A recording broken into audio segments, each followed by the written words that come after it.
2 Samuel chapter number 6. So let's talk about Michal and David. Let me ask you a question. Do you think Michal loved David? But she despised him. Do you think this woman loved David before? Remember how they married? Are you sure? Now the Bible tells us that she loved David. In fact, we can still argue this, but theologically speaking, if you look at the Bible, there's no record where the Bible agrees a woman loves her husband, except this one. You always hear a man. Go and read it. The only recorded woman that loved her man is Michal. What changed? How come she was no longer satisfied with this man and she despised this man? What happened? When David ran away to punish David, Saul took his daughter and married her off to another man. Now this is where the problem came. When she was with David, it was okay. His name is Palti, the man that married Saul's daughter. I personally believe maybe he treated the woman better. If you read the context, you observe that the woman wanted attention from David. It's possible that while she was married to that man, she had more attention. Are you getting what I'm saying? One of the things that disturb marriages is when a woman or a man has an experience of somebody or a relationship that they call better.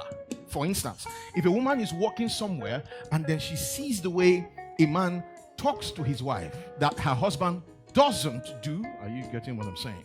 She begins to see how it is done somewhere and she perceives it better. If care is not taken, she becomes dissatisfied with the one that she has. Michal's dissatisfaction did not come until she experienced another husband. Dissatisfaction will always come out of comparison. You were okay with your wife until you saw another woman. I believe that woman's dissatisfaction came when she was exposed to another husband. And as soon as David came, David went and got her back. The woman was not the same woman that he married. If you always compare your spouse, and some people don't compare their spouse verbally, they do it mentally. Be satisfied with your man. Can I shock you as a pastor? Let me advise you, be careful with your admiration. Some of the things you admire is not as it appears. I know you saw the way he opened the car for her to come out. Oh God, calm down. Just calm down.